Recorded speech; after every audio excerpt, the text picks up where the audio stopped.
for step 7, we're going to be attaching the front arms, the front bumper, and this A1, which is like a skid plate or something. I don't know.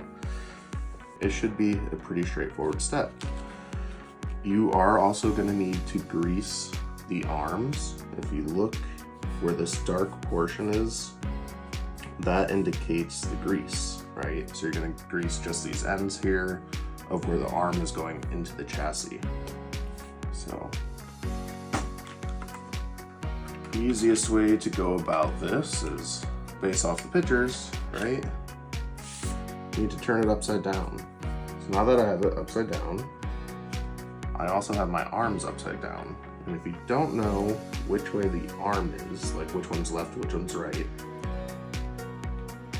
easy way to tell is the joints, or the plastic piece with the ball joint is going towards the rear of the chassis. Okay, so this one here is my right,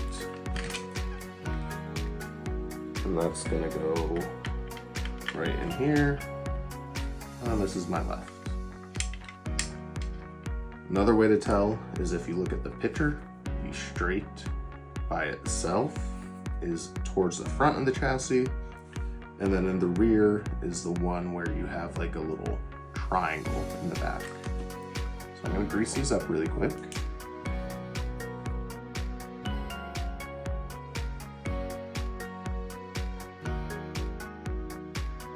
You know, I don't want to over grease this just because I feel like there's other, I feel like when I'm building the shocks and the gearbox, I'll need to use most of this grease. They don't give you a lot with these kits. So once you have those lined up, I would say it's probably your best bet to go with this piece first, your A1, because your chassis is pretty straightforward. A1 covers the arm, so I think it's easier to go that route first. I'm going to start with this back one.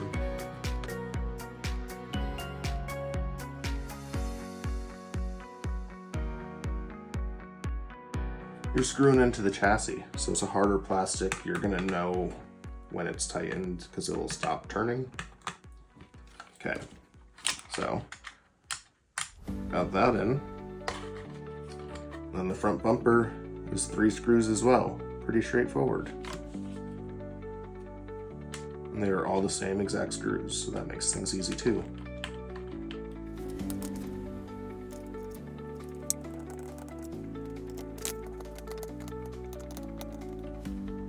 Realize this screw was not going in straight, so I have to back it out.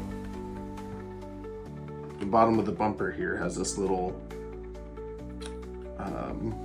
hole, I guess, and you need to make sure the screw head is in there perfectly straight, or else it's not going to line up right.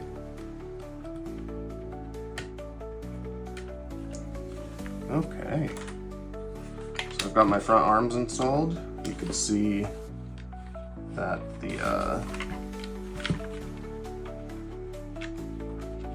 you can see where your tie rods are going to connect on to the ball joints, right? Pretty straightforward there. This is it's coming along nicely. So I have no complaints.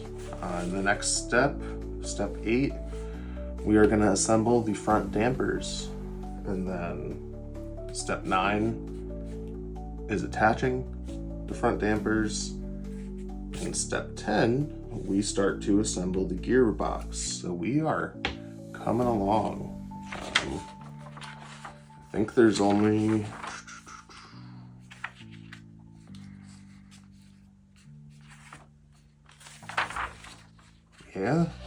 really, we've got about, I don't know, 10, 11 more steps, and then we'll have an assembled Rising Fighter, and would just have to put the stickers on the body. So